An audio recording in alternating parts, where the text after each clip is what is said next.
함께 보실 하나님의 말씀은 민수기 27장 12절에서 23절 말씀입니다. 우리 함께 한 목소리로 말씀을 읽도록 하겠습니다. 읽겠습니다. 여호와께서 모세에게 이르시되 너는 이 아바림 산에 올라가서 내가 이스라엘 자손에게 준 땅을 바라보라. 본 후에는 내 형 아론이 돌아간 것 같이 너도 조상에게로 돌아가리니 이는 신광야에서 회중이 분쟁할 때에 너희가 내 명령을 거역하고 그 물가에서 내 거룩함을 그들의 목전에 나타내지 아니하였음이니라. 이 물은 신광야 가데스의 무리바 물이니라. 모세가 여호와께 여짜와 이르되 여호와 모든 육체의 생명의 하나님이시여 원하건대 한 사람을 이 회중 위에 세워서 그로 그들 앞에 출입하며 그들을 인도하여 출입하게 하자. 여호와의 회중이 목자 없는 양과 같이 되지 않게 하옵소서. 여호와께서 모세에게 이르시되 눈의 아들 여호수아는 그 안에 영이 머무는 자니 너는 데려다가 그에게 안수하고 그를 제사장 엘르아살과 온 회중 앞에 세우고 그들의 목전에서 그에게 위탁하여 내 존귀를 그에게 돌려 이스라엘 자손의 온 회중을 그에게 복종하게 하라. 그는 제사장 엘르아살 앞에 설 것이요 엘르아살은 그를 위하여 우림의 판결로서 여호와 앞에 물을 것이며 그와 온 이스라엘 자손 곧 온 회중은 엘르아살의 말을 따라 나가며 들어올 것이니라. 모세가 여호와께서 자기에게 명령하신 대로 하여 여호수아를 데려다가 제사장 엘르아살과 온 회중 앞에 세우고 그에게 안수하여 위탁하되 여호와께서 모세에게 명령하신 대로 하였더라. 아멘. 자, 오늘 우리는 민수기 27장에서 우리가 잘 아는 모세의 은퇴가 이제 시작됨을 보게 됩니다. 27장이지만 아직 36장까지 남았지 않습니까? 근데 이 민수기 말씀과 신명기 말씀 안에는 모세가 은퇴하는 때에 있었던 일들을 여러 가지를 기록하고 있습니다. 그래서 우리가 이 끝을, 한 사역자의 끝을 많이 묵상하기를 원한다라는 것을 보게 되는데요. 어떻습니까? 우리가 우리 국민 배우, 국민 가수 이런 말을 가끔 쓰지 않습니까?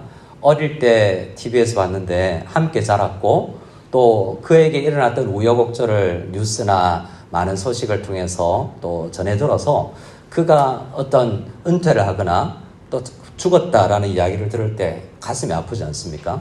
또 아련한 마음이 우리에게 생겨나죠. 유명한 사람 대통령이 죽어도 그래? 하고 넘어갈 일인데 그만큼 그와 우리가 뭔가 소통했던 일방적인 소통이지만 그 사람 날 모르지만 모세도 우리를 모르지만 모세가 은퇴할 때 우리가 가지는 깊은 생각들이 있습니다. 우리는 모세가 태어날 때 시대가 어땠는지를 알고 태어날 때 부모님이 누군지를 알고 어떻게 자랐는지를 알고 젊은 혈기에 한 나라 백성을 위해서 이스라엘 민족을 위해서 일해보겠다고 나섰다가 좌절을 경험한 것도 기억하고 있습니다.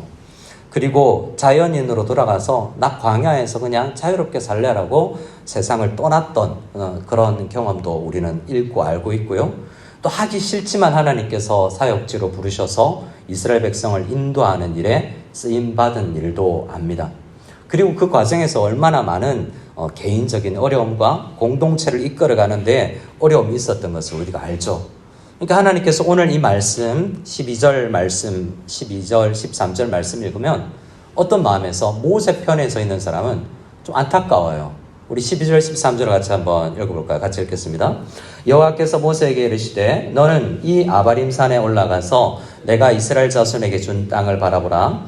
본 후에는 내 형 아론이 돌아간 것 같이 너도 조상에게로 돌아가리니 이는 신광야에서 회중이 분쟁할 때에 너희가 내 명령을 거역하고 그 물가에서 내 거룩함을 그들의 목전에 나타내지 아니하였음이니라. 이 물은 신광야 가데스의 무리바 물이니라. 아멘. 하나님께서는 모세에게 뭐라고 이야기하십니까? 너 무리바에서 내 명령 안 따르고 반석을 2번 치고 혈기 부렸지? 너 못 들어가. 이렇게 이야기해 주지 않습니까? 그런 장면에서 보면 우리는 좀 모세 편에서 모세 좀 들어가게 해주시지. 그거 뭐라고? 한 달만 더 살게 해주시지. 우리 그런 병에 걸리거나 뭔가 아파 시한부 인생을 사는 분들을 보면 하나님 우리 아버지, 우리 삼촌 1년만 안 될까요? 한 달만 더 가까이 계시면 안 될까요? 내가 갈 때 좀 생명 좀 연장, 직접 임종이라도 볼 수 있도록 좀 해주십시오. 이런 마음이 우리에게 일어나잖아요. 모세에게도 더 그렇게 대리로 기도하고 싶은 마음이 들 정도가 아닙니까? 그런데 하나님은 모세에게 너 안 돼 라고 이야기하는 것 같습니다. 근데 이 말씀이 모세에게 아주 혹독하게 대하는 것 같지만 이 말씀 안에는 두 가지가 있습니다. 이제 그만해도 돼. 이제 나한테 와도 돼. 이제 쉬어도 돼. 라는 그러한 음성으로도 하나가 들립니다.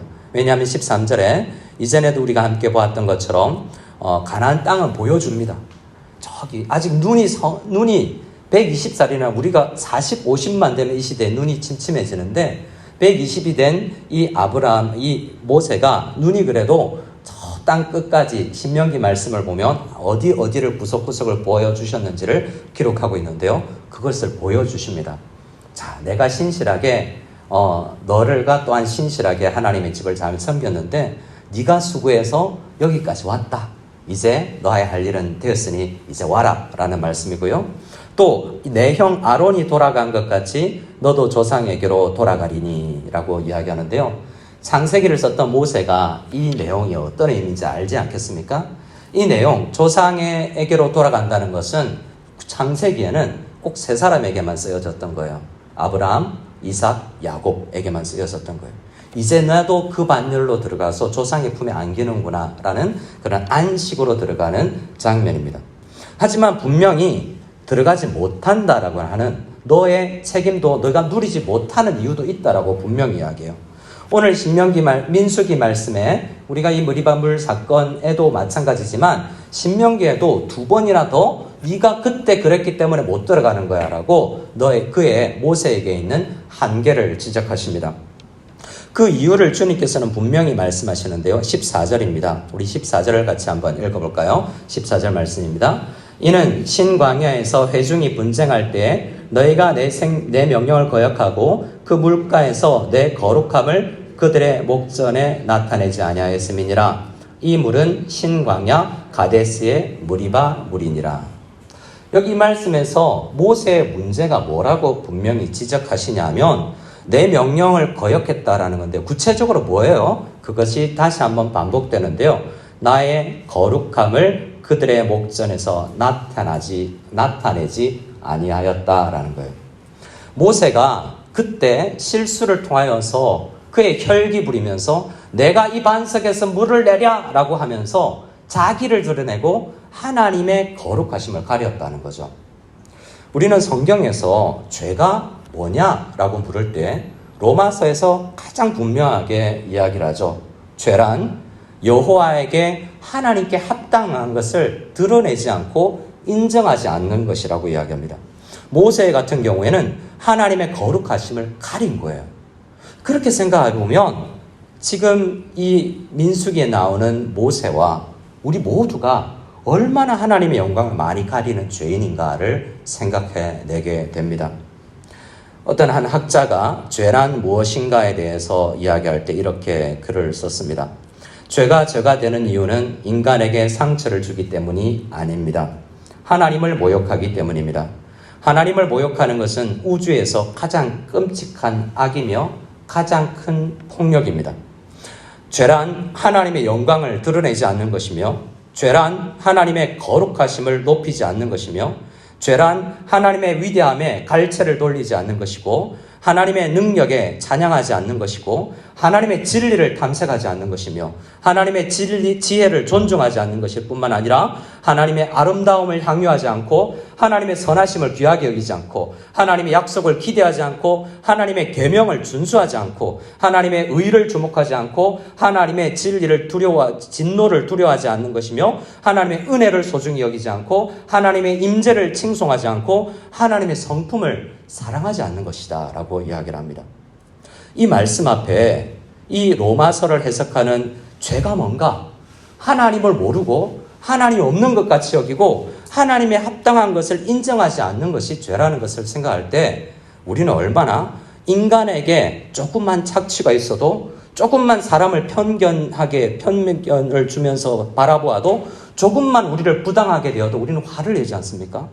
그런데 하나님을 대해서 편견을 하고 하나님을 부당하게 대하는 우리가 얼마나 죄인인지에 대해서 생각하지 못한다는 것은 우리가 얼마나 또한 죄인인가를 드러내준다는 거죠.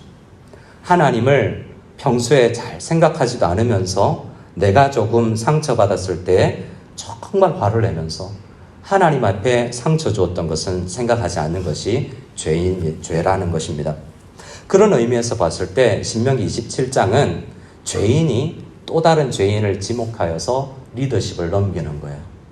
오늘 여기에서 보면 우리에게 직접 이 말씀을 적용하기 어려울 때는 이런 것입니다. 200만 명 되는 한 사람을 인도하는 한 사람이 또 다른 200만 명을 인도하는 한 사람을 세운다는 것은 200만 분의 1의 확률로 되는 직분이지 않습니까? 그렇기 때문에 나에게는 일어나지 않을 일이라고 할 수 있어요. 하지만 이 내용은 죄인인 모세가 하나님의 백성들을 이끄는 데 쓰임받았다가 또 다른 죄인인 여호수아가 바톤을 이어받는 거예요. 모세는 죄가 있기 때문에 가나안 땅에 들어가지 못합니다. 그러나 그 죄로 인하여서 죄는 가리우심을 받고 천국에 가죠. 여호수아도 마찬가지입니다. 여호수아가 뭐가 잘났습니까? 여호수아는 민수기에서 시기의 대표인 명사로 드러납니다. 저 사람에게 하나님 영이 임하여서 예언하니까 못하게 합시다 라고 이야기할 때 모세가 너는 지도자 까민 사람이 왜 그렇게 시기하느냐라고 책망을 받았던 사람이죠. 민수기를 통해서 우리는 다 죄인임을 보게 됩니다.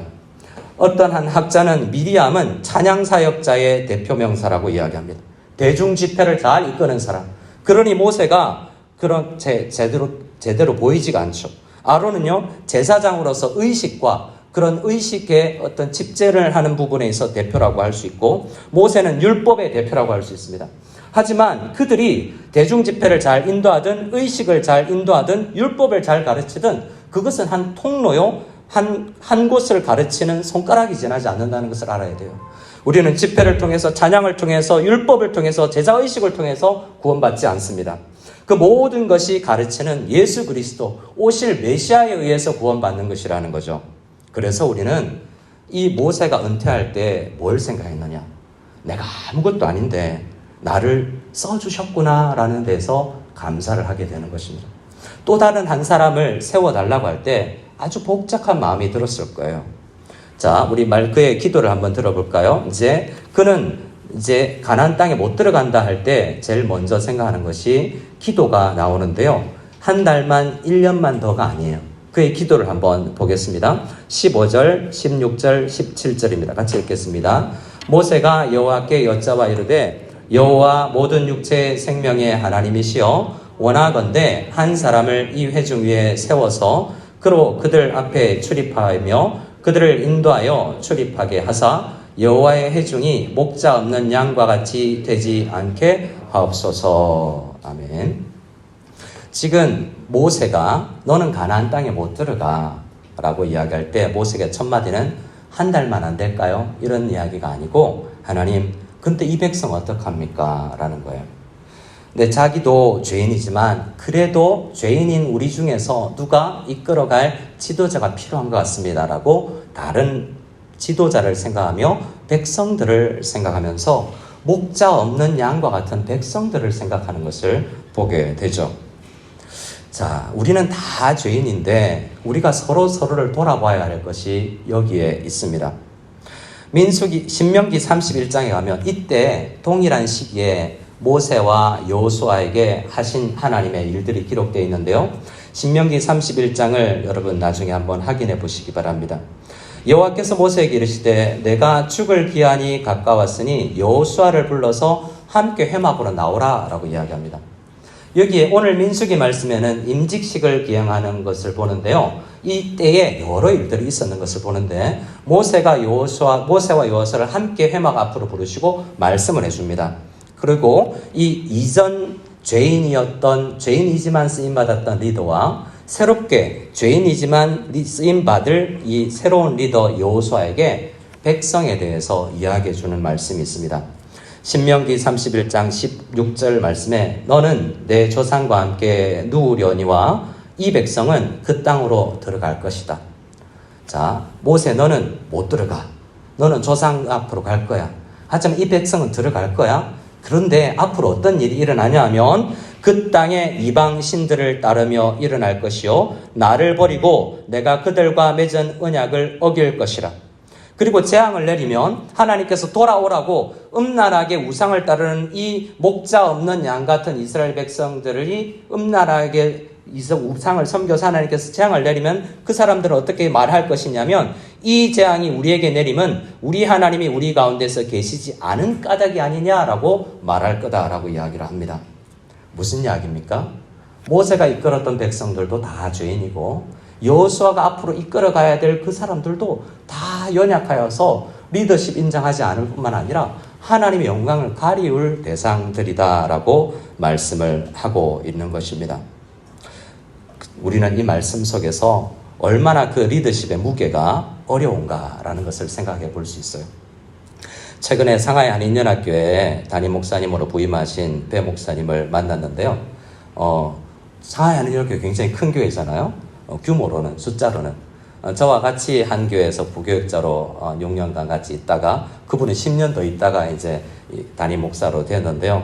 중국 땅에서 같은 지역, 그 비슷한 지역에서 이렇게 사역하게 되었습니다. 제가 목사님 보고 제일 먼저 기도해 드린 것은 불쌍히 여김이었습니다. 3,000명이나 되는 사람들을 이끌어간다는 거 쉽지 않을 텐데 하나님 참 귀한 리더십을 잘 발휘할 수 있고 겸손한 리더십이 될 수 있도록 도와주십시오라고 기도를 해드리고 왔습니다. 진심인데요. 목사가 목사 된다는 것은 오늘 여호수아와 모세에게 있는 것처럼 우리가 다 죄인이고 내가 쓰임받을 뿐이지 내가 드러나서는 안 되는구나라는 것을 깨닫는 것입니다. 모세가 마지막까지 이렇게 120살 가까이 되어서도 하나님 앞에 깨달았던 건 뭐죠? 정말 나는 본질적으로 나를 드러내고 하나님의 영광을 가리는 존재구나라는 생각이에요. 그래서 끝없이 자기를 처복종시키며 어떻게든지 하나님의 말씀과 하나님의 영광이 드러내도록 쓰임받아야 된다라는 것입니다. 그래서 모든 리더십은 여호수아와 모세가 해야 할 일은 뭐냐면 자기는 하나님 앞에 200만 명 중에 한 명으로 부름을 받겠지만 내가 해야 될 일은 말씀 부여잡고 말씀 앞에 내가 목자로서 하나님만을 목자로 섬기고 내가 지목받은 인간 목자로서 겸손히 섬기는 것입니다. 그리고 다른 이스라엘 백성들에게도 우리의 목자는 내가 아니라 모세가 아니라 여호수아가 아니라 오직 한 분밖에 없습니다라는 것을 말씀을 통해서 알리는 역할을 해야 된다는 것이죠. 우리 17절 말씀을 같이 다시 한번 읽도록 하겠습니다. 같이 읽겠습니다. 그로 그들 앞에 출입하며 그들을 인도하여 출입하게 하사 여호와의 회중이 목자 없는 양과 같이 되지 않게 하옵소서. 모세가 기도한 것이 뭡니까? 나 목자였는데 나 같은 목자 좀 세워서 이스라엘이 부족하지 않게 해주십시오라는 기도가 아니에요. 이스라엘에는 오직 한 목자밖에 없다라는 것을 모세는 깨달아 알고 있었습니다. 그리고 여호수아에게 리더십 바톤 터치를 하면서 여호수아에게도 너는 목자로 부름을 받았지만 유일한 목자는 우리 주님밖에 없다라는 것을 알리는 그러한 사명을 감당한 사람이 모세입니다. 그래서 여호수아 1장에 보면 지도자의 가장 중요한 덕목이 리더십에서 이스라엘 백성들을 이끌어야 될 가장 중요한 덕목이 말씀을 묵상하는 것이다 라는 것을 알게 됩니다. 1장 말씀 여호수아 1장 7절에 오직 강하고 극히 담대하여 나의 종 모세가 내게 명령한 그 율법을 다 지켜 행하고 이 율법책을 내 입에서 떠나지 말게 하며 주야로 그것을 묵상하여. 자, 다음 리더십이 될 여호수아가 이렇게 많은 사람들을 이끌어간다라고 해서 내가 제일 앞에 서 있구나라고 생각하면서 우쭐할 게 아니라 얼마나 두려운 자리인지를 알고 자기를 가리우며 하나님을 목자로서 내세우기 위해서는 내가 끊임없이 율법책의 말씀을 읽어야 하는구나라는 것을 하나님께서 여호수아에게 알려주셨습니다. 신명기 32장에 이때 지도자를 세우면서 더 강하게 더 주의 깊게 모세가 했던 일은 신명기를 기록하는 거예요. 신명기를 기록하여서 모든 백성들과 여호수아에게 읽히는 것이었습니다.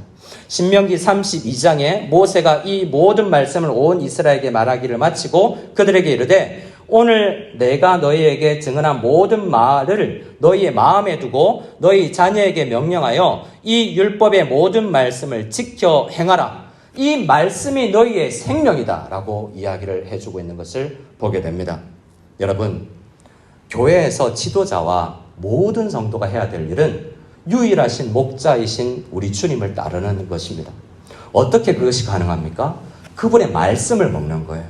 지도자나 모든 백성들이 함께 말씀을 먹는 것입니다.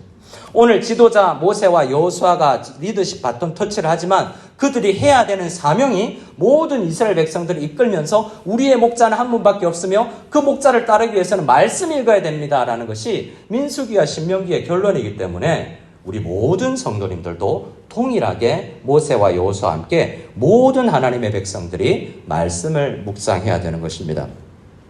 여러분, 밥이 얼마나 소중하다고 생각하십니까? 오늘 저녁이나 점심을 먹으면서 정말 감사하다라고 먹어보신 적 있으세요? 오늘 아침에 출근할 때 바쁘지만 이 말씀 먹으면서 참 귀하다. 이게 내 생명이 되는구나. 이런 생각을 해보고 음식을 먹어보셨습니까? 요즘처럼 풍족한 시대는 아이들이 밥 투정, 이거밖에 없어? 맛있는 거 없어? 오늘 외식하면 안 돼? 밥 투정 얼마나 합니까? 근데 우리 알잖아요. 영화나 이런 전쟁 일어날 때 얼마나 며칠만 굶으면 이 밥 한 끼가 얼마나 소중하고 벌레조차도 그냥 웬만큼 상하지만 않으면 먹고 싶은 정도로 이 밥을 몇 끼 굶는다는 것은 엄청난 일이지 않습니까? 밥이 생명이에요. 며칠만 굶어보면 이렇게 하찮아 보이는 이 만나 같은 하찮아 보이는 것이 나의 생명이라는 것을 알게 됩니다. 마찬가지로 우리는 말씀이 우리의 생명이라는 것을 잘 깨닫지 못해요. 하찮게 여겨서요. 말씀의 홍수 속에서 말씀 한마디가 나의 생명이다라는 것을 잘 기억치 못한다는 것입니다. 오늘 이런 말씀을 통해서 모세와 여호수아가 가져야 될 사명은 나도 이 말씀 없으면 죽고 내가 이끌어갈 이 백성들도 말씀 없으면 죽는다라는 생각을 가지고 말씀으로 백성을 이끌어야 한다라는 것입니다. 오늘 이 말씀 안에 나오는 여러 사람이 있는데요. 모세, 아론, 여호수아, 엘르아살 다 연약합니다. 근데 그들에게 하나님께서 사명을 맡기셔서 직분을 주었을 뿐이죠. 그래서 직분으로 일하면서는 이 직분이 있음이 얼마나 귀한가라는 것을 늘 생각하며 하나님 앞에 사역하여야 한다는 것입니다. 많은 사람들이 돈이 좀 있으면 우쭐해져요. 신명기에서 자주 강조하는 게 그거거든요. 조금 배우면 우쭐해집니다. 어떤 한 성도님, 한국에 있을 때 성도님이 돈이 너무 잘 벌려져서 돈 세는 기계를 어디 구할 수 없나라고 돌아다녔대요. 그때는 함부로 구할 수 없을 시대인데 현금이 너무나 많이 들어오고 셀 수가 없으니 돈 세는 기계를 구하러 수소문해서 어렵게 구해서 돈을 셌는데요. 그때 자기에게 찾아 들어온 시험이 있대요. 교회가 내 헌금을 잘 사용하지 못하는 것 같다는 생각이 들더래요. 그래서 내 헌금을 잘 사용할 교회가 어디지? 내 돈을 잘 사용하는 교회가 어디지? 라고 찾아다녔다라는 거예요. 나중에 회개를 하면서 내가 하나님의 영광을 얼마나 가렸는가. 내 돈이 하나님의 영광을 드러낼 도구일 뿐인데 그래서 하나님께서 내게 허락하신 것인데 내가 본 것이라고 생각했다는 거죠. 교회에서 모든 직분은 마찬가지입니다. 나는 정말 죄인인데 나를 충성되이 여겨서 내가 쓰임받는 축복을 받아 누린다는 것뿐이에요. 모세도 그렇고 여호수아도 그렇고 그것을 알아야 된다는 것입니다. 마지막에 함께 읽어드릴 말씀은 우리 함께 찾았으면 좋겠습니다. 신약성경 디모데전서 1장 말씀을 함께 찾아서 읽고 기도하며 나가기를 원합니다. 디모데전서 1장 12절입니다. 디모데전서 1장 12절 13절 말씀을 같이 읽고 우리 기도를 드리겠습니다. 12절 13절입니다. 같이 읽겠습니다. 나를 능하게 하신 그리스도 예수 우리 주께 내가 감사함은 나를 충성되이 여겨 내게 직분을 맡기심이니 내가 전에는 비방자요 박해자요 폭행자였으나 도리어 긍휼을 입은 것은 내가 믿지 아니할 때에 알지 못하고 행하였음이라. 아멘.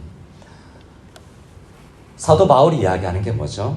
자기는 과거에 잘났다고 생각하면서 하나님을 잘 섬긴다고 생각했었대요. 하지만 돌이켜 지금 복음을 알고 돌이켜 보니까 나는 이 말씀 안에서 제일 마지막에 보면 내가 죄인 중에 15절 마지막에 보면 죄인 중에 괴수다라고 이야기를 합니다. 하나님의 영광을 나만큼 가린 사람이 없다는 거죠. 그만큼 나 중심이었기 때문이죠. 좋은 가물 출신, 좋은 학업을 배웠고 좋은 직장 다녔고 재산이 어느 정도 있고 건강이 있으니 그것으로 하나님을 가리우는데 사용했다라고 고백하는 것입니다.